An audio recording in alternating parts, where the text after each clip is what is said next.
Hello बच्चों। आज मैं आप लोगों को क्लास 7th की जो आपके पास एनसीईआरटी की बुक है ना, उसमें हमने अपना chapter number 3 finding common ground ये चैप्टर स्टार्ट कर रखा है। तो लास्ट क्लास में हमारा पूरा एचसीएफ का कॉन्सेप्ट कंप्लीट हो गया था, जिसमें हमने कॉमन फैक्टर से निकालना सीखा, प्राइम फैक्टराइजेशन से सीखा था एचसीएफ को निकालना। ठीक है, आज की क्लास में हम लीस्ट बट नॉट लास्ट, इसका मतलब एलसीएम जिसे हम बोलते हैं, वो वाला टॉपिक स्टार्ट करेंगे अपना। तो चलिए देखते हैं क्या है यहाँ पर स्टार्टिंग में। आपसे कह रहा है Anshu and Guna make torans out of strip of cloth. Multiple strips are placed one next to another to make a toran. कह रहा है अंशु और गुना दो जने हैं, वो एक तोरण बना रहे हैं। मतलब कपड़े की स्ट्रिप्स ली हैं, तो उन्होंने कई सारी स्ट्रिप्स ली बनाने के लिए। Anshu uses strip of length 6 centimetre. तो जो अंशु ने जो स्ट्रिप्स ली है ना, वो 6 सेंटीमीटर की ली है, और जो गुना ने ली है वो कितनी ली है, 8 सेंटीमीटर वाली ली है। If both have to make torans of the same length, what is the smallest possible length the torans could be? कह रहा है अगर दोनों जो है वो बनाती हैं, तोरन्स बनाती हैं, सेम लेंथ की बनानी है दोनों को, तो स्मॉलेस्ट पॉसिबल लेंथ कितनी होगी उस तोरण की। देखो तोरण है क्या, यहाँ पर तोरण नॉर्मली होता है जो आप गेट पे टांगते हो, जैसे दिवाली पे भी टांग लेते हैं कई लोग पूरे साल टांगे रखते हैं। ठीक है, तो उसे हम बोलते हैं तोरण।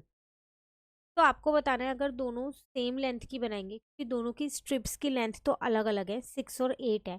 अब अगर दोनों सेम लेंथ की तोरण बताएंगे तो पॉसिबल लेंथ कितनी होनी चाहिए।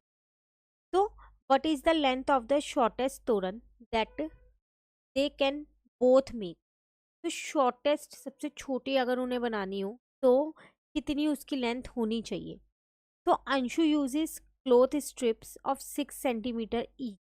अंशु जो है वो क्या कर रही है, जो क्लोथ स्ट्रिप्स है वो 6 सेंटीमीटर का ले रही है। एनी तोरण he can make will be a multiple of 6। तो वो कोई भी तोरण बनाए, अगर एक स्ट्रिप ले रही है तो 6 सेंटीमीटर की है, दो स्ट्रिप लेगी तो 12 सेंटीमीटर की, तीन स्ट्रिप लेगी तो 18 सेंटीमीटर की, फोर लेगी तो 24 सेंटीमीटर की, ऐसे होगी। तो वो मल्टीपल ऑफ 6 होगा, होगा ना। कोई चीज़ यहाँ पर लिखा हुआ है। सिमिलरली एनी तोरण गुना मेक्स, अगर गुना कोई जो भी तोरण बनाएगी, उसमें वो जो भी स्ट्रिप्स यूज़ करेगी वो मल्टीपल ऑफ 8 होगा, क्योंकि अगर वो एक ही स्ट्रिप लेती है तो वो 8 सेंटीमीटर की होगी, दो स्ट्रिप 16 सेंटीमीटर की हो जाएगी, फिर 3 24 की, देन 32 की। तो वो मल्टीपल ऑफ क्या हो जाएगा, आपके पास 8 हो जाएगा। जितनी वो स्ट्रिप्स लगाएगी उस अकॉर्डिंग उसकी लेंथ बढ़ती रहेगी, मल्टीपल ऑफ 8 में। ठीक है, अब आगे आपसे क्या कह रहा है, from this we can see if both have to make torans of same length. लेकिन अगर दोनों को सेम लेंथ की बनानी है, या तो वो दोनों क्या करेंगी, 24 सेंटीमीटर की बना सकती हैं, क्योंकि 6 की टेबल में भी 24 आता है और 8 की टेबल में भी। या फिर वो 48 सेंटीमीटर की भी बना सकती हैं, क्योंकि दोनों में 48 भी आता ही आता है ना। तो वही चीज़ यहाँ लिखी है, द लेंथ ऑफ द तोरन should be the common multiple of 6 and 8। तो जो उस तोरण की लेंथ होगी वो क्या होगी, 6 और 8 का कॉमन मल्टीपल होगा। अब यहाँ मल्टीपल्स की बात हो रही है, एचसीएफ के केस में हमने फैक्टर्स की बात की थी कि वो नंबर किस किस की टेबल में आता है ना, और यहाँ पर हम टेबल ही लिख रहे हैं, तो दोनों चीज़ में कई बार हम कंफ्यूज हो जाते हैं, फैक्टर और मल्टीपल में। तो ये चीज़ आपको पहले पता होनी चाहिए, तभी आपको एचसीएफ और एलसीएम का कंसेप्ट क्लियर होगा। मल्टीपल्स मतलब होता है उसकी टेबल लिखना। ठीक है, फैक्टर का मतलब होता है किस किस की टेबल में आता है। जैसे 8 है तो किस किस की टेबल में आता है, 1 की में, 2 की में, 4 की में, 8 की में। मल्टीपल्स मतलब 8 के ही मल्टीपल्स लिख, 8 1 जा 8, 8 2 जा 16, 8 3 जा 24। क्लियर। तो फैक्टर्स के केस में हम एचसीएफ निकालते हैं और मल्टीपल्स के केस में हम एलसीएम निकालते हैं, क्योंकि इसकी फुल फॉर्म ही होती है लीस्ट कॉमन मल्टीपल। क्लियर। उसके बाद अब आगे आपसे क्या कह रहे हैं, from the two list we can see that 24 and 48 are two of the common multiple of 6 and 8। कह रहे हैं 6 और 8 के दो कॉमन मल्टीपल यहाँ दिख रहे हैं, 24 और 48। तो 24 and 48 आर लेंथ ऑफ तोरण that Anshu and Guna can both stick. तो या तो वो 24 सेंटीमीटर की बना लेंगे या 48 सेंटीमीटर की, या दोनों की भी बना सकते हैं, अगर उन्हें सेम लेंथ की बनानी है। और अगर छोटी बनानी है तो 24 जो है वो सही है, क्योंकि उसमें स्मॉलेस्ट पूछा गया था। So 24 is the smallest among them. So 24 centimeter is the length of shortest toran that boat can stay. 24 is the lowest number among all the common multiple of 6 and 8. तो 6 और 8 का जो कॉमन मल्टीपल है, जो सबसे छोटा common multiple है, वो है 24. ठीक है. What about the largest common multiple? फिर सबसे बड़ा कॉमन मल्टीपल कौन सा है? Does a such number exist? क्या वो नंबर एग्जिस्ट करता है? देखो, आप चाहो 6 और 8 की टेबल कितनी भी बढ़ा सकते, लिखा है ना एंड सो ऑन, यहाँ भी सो ऑन, तो इनफाइनाइट तक बढ़ा सकते हो और उनमें कॉमन नंबर्स को ले सकते हो जो भी है. तो लार्जेस्ट नंबर निकालना बहुत मुश्किल हो जाता है. स्मॉलेस्ट तो जो पहला होता है हम इजीली उसे बोल देते हैं कि यही हमारा स्मॉलेस्ट कॉमन मल्टीपल है. बट लार्जेस्ट कॉमन मल्टीपल हम नहीं निकाल सकते क्योंकि हमें नहीं पता कि टेबल को कितना एक्सटेंड करना. ठीक है, चलिए आगे समझते हैं क्या है topic. A sweet shop gives out free gajak to school childrens on Monday. एक स्वीट शॉप है, वो मंडे को क्या करती है, बच्चों को फ्री में गज्जक देती है. टुडे इज मंडे और आज मंडे है, तो मतलब आज उन्हें गज्जक मिलने वाली है. एंड कबमाई एंजॉयड ईटिंग द गज्जक. एक गर्ल है, वो गज्जक खा रही है और उसको एंजॉय कर रही है. But she visits the shop once sweet shop once every 10 day. लेकिन ना वो लड़की जो है वो हर 10 दिन में एक बार शॉप पे भी जाती है. When is the next time she would be able to get free गज्जक from the sweet shop? अब नेक्स्ट उसे फ्री गज्जक कब मिलेगी वो आपको बतानी है. तो हर मंडे को मिलती है, तो आज उसे मिल गई है, तो अब 7 दिन के बाद ही मिलेगी क्योंकि 7 दिन के बाद ही मंडे आएगा. फिर उसके 7 दिन के बाद मिलेगी, फिर उसके 7 दिन के बाद मिलेगी, है ना. तो since the shop gives free sweets every Monday, it will give free sweets again after 7, 14, 21, 28 and so on days. These are multiple of 7. जैसे कि जो शॉप है वो हर मंडे को देती है, तो अब 7 दिन के बाद ही तो देगी दोबारा, फिर उसके बाद 14, 21, तो ये मल्टीपल ऑफ 7 आपके यहाँ निकल के आ गए. उसके बाद कह रहे हैं कि वो भी तो हर 10 दिन के बाद स्वीट शॉप पे जाती है, तो फिर वो दोबारा कब जाएगी स्वीट शॉप पे? तो वो हर 10 दिन के बाद जाती है. तो 10वें दिन गई, फिर 10 दिन के बाद 20वें दिन गई, फिर 30वें, फिर 40वें, ऐसे जाती रहेगी. तो ये हो गई आपके पास मल्टीपल ऑफ 10. अब व्हेन विल कबमाई eat free sweets again? It will happen on days common to the sequence of multiple above. It can be seen that these will first happen after 70 days. कह रहे हैं अब उसे कब दोबारा free की जो स्वीट्स हैं वो मिलेंगी. तो देखो, अगर आप यहाँ मल्टीपल ऑफ 7 देखो और मल्टीपल ऑफ 10 देखो तो उसमें 70 आपके पास कॉमन आ रहा है. ठीक है, तो notice that here too 70 is the lowest among all the common multiple of 7 and 10. तो 70 डेज के बाद ही उसे स्वीट्स मिलेंगी, और अगर वो हर 10 दिन के बाद शॉप पे जाके लेगी तो भी उसे स्वीट्स मिल जाएंगी.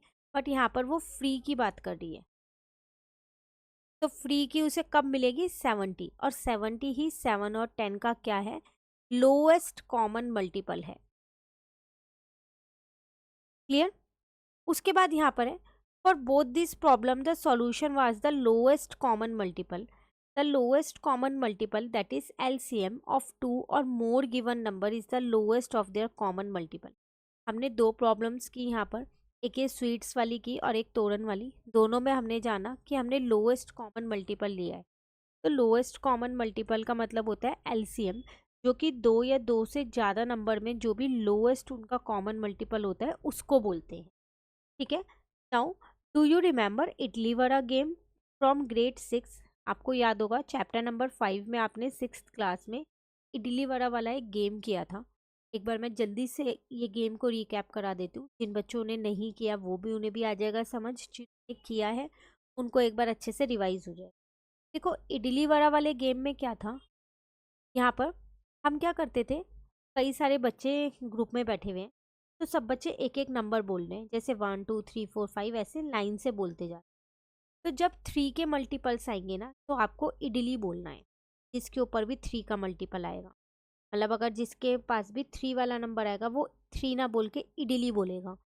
जिसके पास 6 वाला नंबर आएगा वो इडली बोलेगा, 6 नहीं बोलेगा. 9 वाले पे भी वो इडली बोलेगा। तो जब भी 3 के मल्टीपल्स वाले नंबर होंगे तो उस केस में वो बच्चा इडली बोलेगा। ठीक है। वड़ा किस केस में बोलेगा? जब भी आपके पास 5 के मल्टीपल्स आएंगे। जिस भी बच्चे की टर्न पे 5 का मल्टीपल होगा वो क्या बोलेगा? वड़ा। जैसे 5 वाला वड़ा, 10 पे वड़ा, 15 पे ऐसे। ठीक है। और इडली वड़ा कब बोलेंगे? जब हमारे पास कॉमन मल्टीपल आएंगे, जैसे कि 15। 3 और 5 दोनों की टेबल में आता है। तो जिस भी बच्चे की टर्न पे 15 आएगा वो 15 नहीं बोलेगा, वो इडली वड़ा बोलेगा। क्लियर? तो ये गेम था जो हमने 6th क्लास में इडली वड़ा वाला सीखा।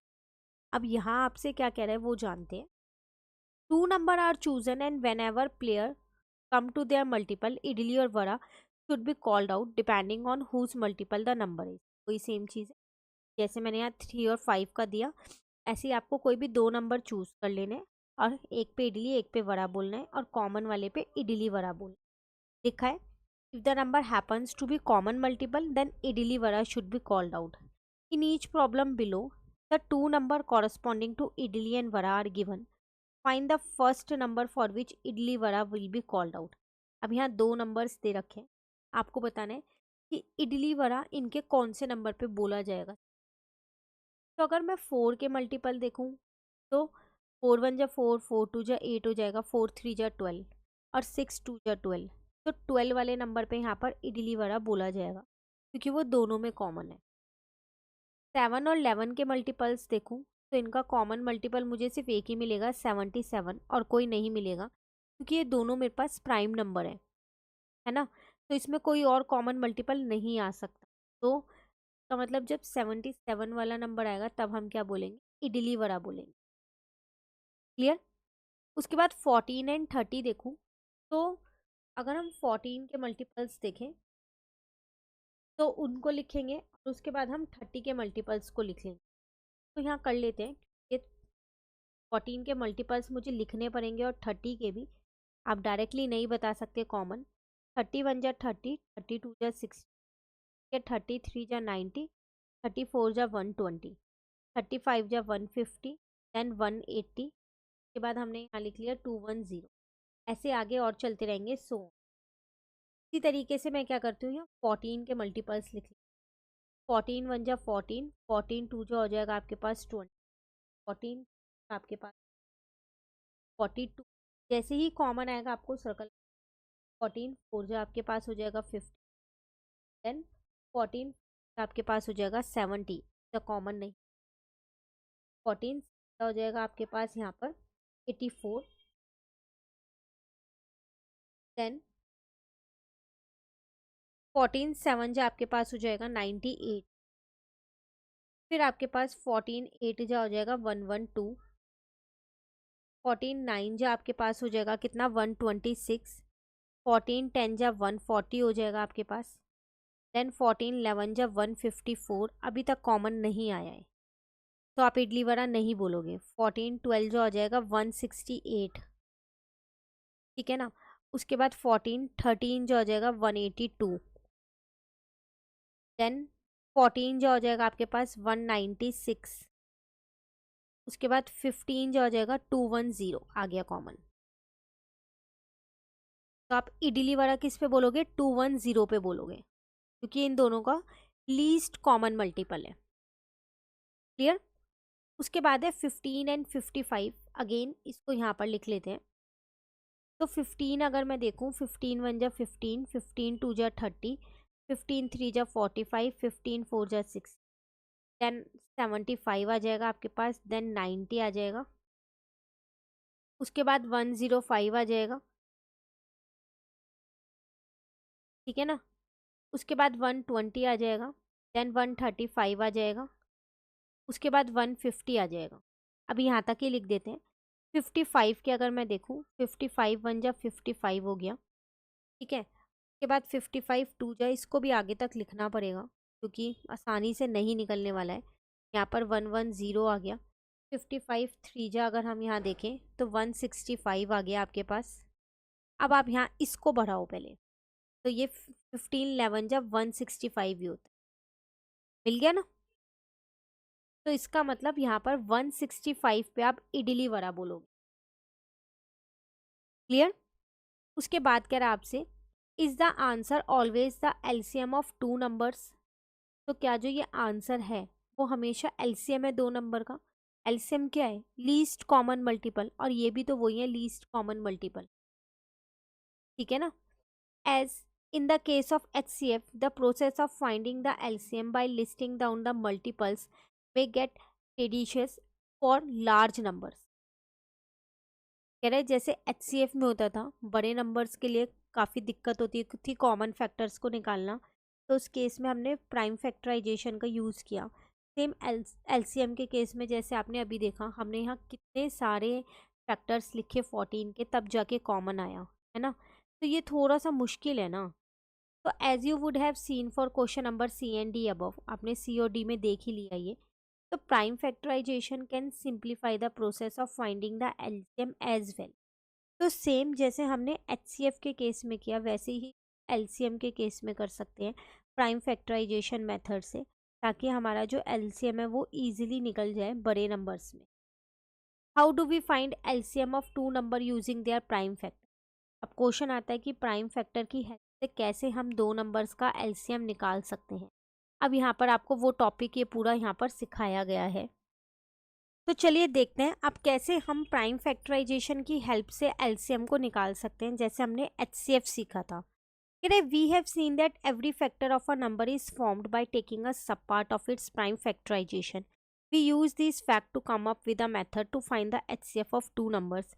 इन a similar manner we came up with the method to find the LCM. कह रहे जैसे हमने एचसीएफ निकाला था दो नंबर्स का प्राइम फैक्टराइजेशन से, वैसे ही अब हम यहाँ एलसीएम निकालेंगे।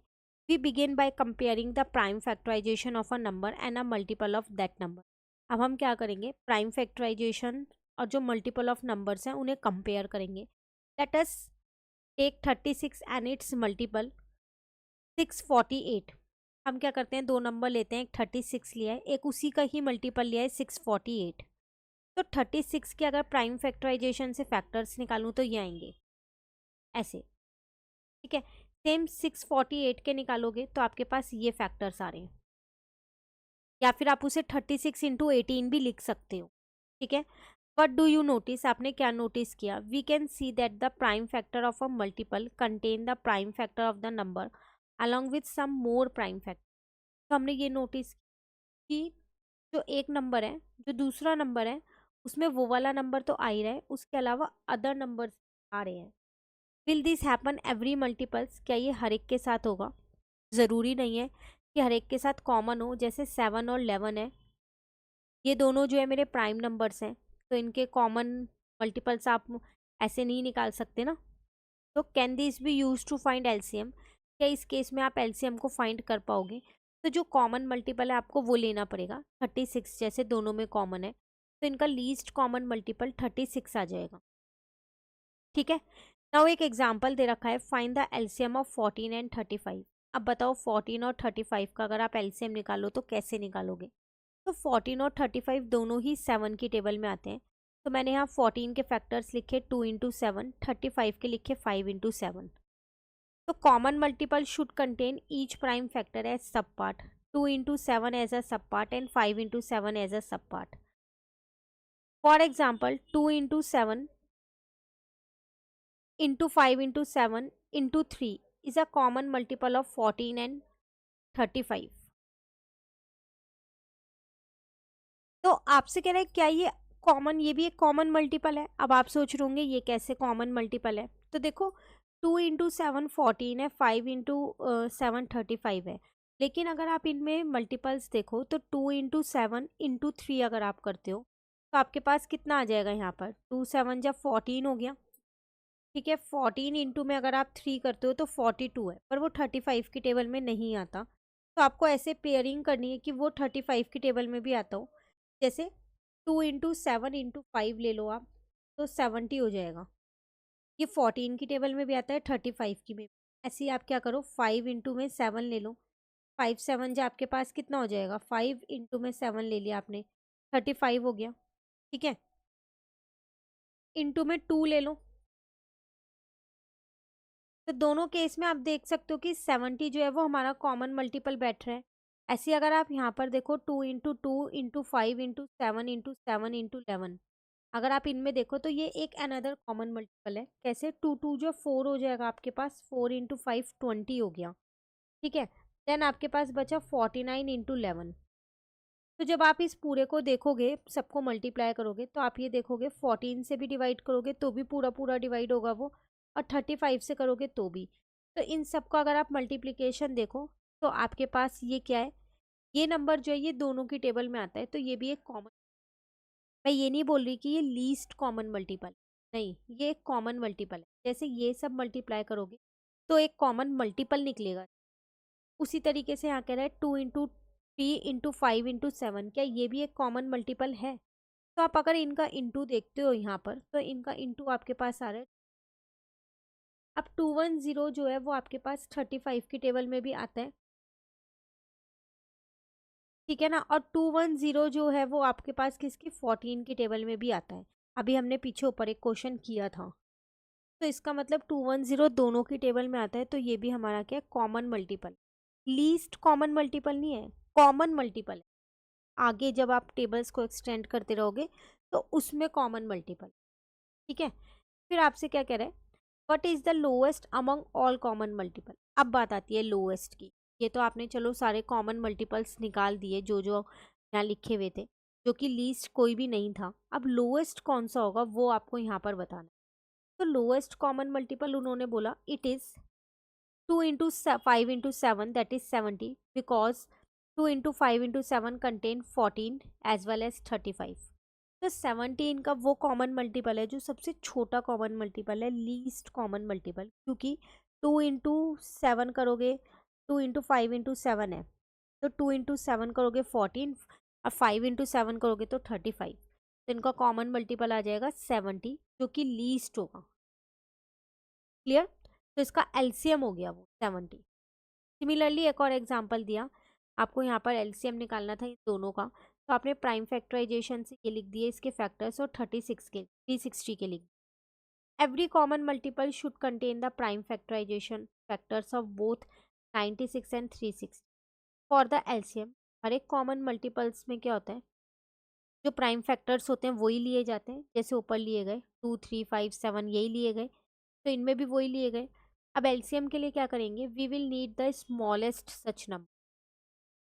Late us build the LCM looking at each prime factor, the prime factor appearing in both the number. जो दोनों में आ रहे हैं, एक दोनों में 2 आ रहा है, ये भी 2 दोनों में है, ये भी 2 दोनों में है, एक दोनों में 3 आ रहा है, ठीक है। ये तो कॉमन है इनमें।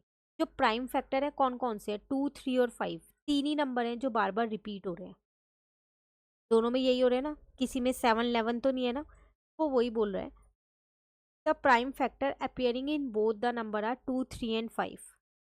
Now we shall find out how many occurrence there for each of prime factors. अब ये देखते हैं वो कितनी बार आ रहे हैं, ठीक है।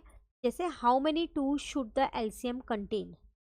द फैक्टराइजेशन ऑफ 96 कंटेन, 96 वाले में कितने 2 हैं, एक एक दो तीन चार 5 है, टोटल 5 है। और 360 वाले में कितने हैं, टोटल 3 है सिर्फ। तो choosing 5 occurrence of 2 as a part of LCM will contain both these सब पार्ट। तो ज़्यादा किस में है, 96 वाले में, तो 5 बार 2 ले लेंगे, ठीक है। उसके अलावा अब 3 बचा। Choosing more than 5 occurrence of 2 will give a common multiple but it will not be the lowest। Are you able to see why? आप 5 से ज़्यादा भी चूज़ कर सकते हो, लेकिन वो लोएस्ट नहीं रहेगा। लोएस्ट यही होगा क्योंकि इनके फैक्टर्स में जो 96 और 360 है, तो 5 ही सबसे ज़्यादा बार है, 5 टाइम्स है ना 2, तो हम उसको ही लेंगे, ठीक है।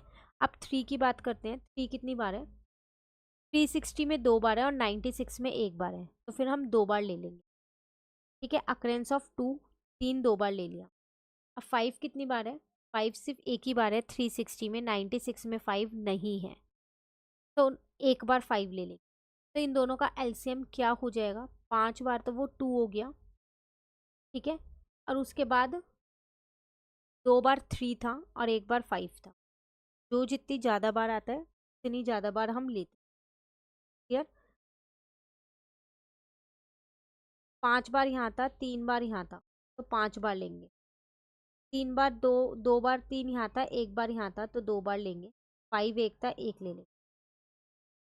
क्लियर हो गया। एलसीएम निकालना थोड़ा सा समझने में ज़रूर आपको मुश्किल लग रहा होगा कि किस तरीके से हम निकाल रहे हैं, बस आपको ये ध्यान रखना है जिसमें ज़्यादा बार है ना वो वाला लेंगे हम। क्लियर। तो इसका एलसीएम निकल के आ गया हमारे पास 1440। अभी ये क्वेश्चंस करेंगे ना तो और आपको आसानी हो जाएगी। जैसे आपसे यहाँ कह रहा है find the LCM of the following number 30 and 72। पहला पार्ट है, आपको इसका क्या करना है, यहाँ पर एलसीएम निकालना है। तो पहले मैं यहाँ 30 के प्राइम फैक्टराइजेशन लिखती हूँ और यहाँ 72 के लिखती हूँ। अब ध्यान से समझना ताकि ये टॉपिक आपका अच्छे से क्लियर हो जाए। तो 3 5 जा हो गया और 5 1 जा हो गया। 2 15 जा, 3 5 जा, 5 1 जा, तो 2 इंटू 3 इंटू 5 आ गया। 72 की अगर मैं यहाँ बात करूँ, ये 2 की टेबल में 9 की कई सारी टेबल्स में आती है, आप किसी से भी कर सकते हैं। मैं पहले 2 से करूँगी 36 पे, देन 2 18, 2 9 जा, 3 3 जा, 3 1 जा। ठीक है। 3 बार 2 है और 2 बार 3। अब देखो एलसीएम कैसे निकले। यहाँ पर 3 बार 2 है, 1 2 3, और यहाँ 1 बार है, तो जो ज़्यादा है वो वाला लेना है। यहाँ 2 बार 3 है और यहाँ 1 बार है, तो ज़्यादा वाला लेना है। यहाँ 1 बार 5 है, यहाँ 1 बार भी नहीं है, तो ज़्यादा वाला लेना है। बस सबको मल्टीप्लाई कर दो। अब आपका क्या आ जाएगा, यहाँ पर एलसीएम आ जाएगा।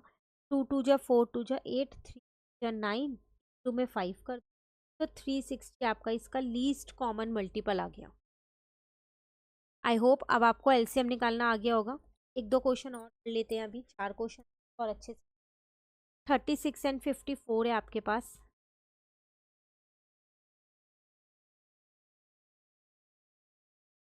तो 36 के भी आपने ऊपर ही फैक्टर्स निकाले हैं, तो आप चाहो तो वो भी लिख सकते हो, नहीं तो दोबारा निकाल लो, कोई ज़्यादा मुश्किल नहीं है। 3 3 जा और 3 1 जा, तो 36 के प्राइम फैक्टर्स आ गए, 2 बार 2 आ गया और 2 बार 3 आ गया।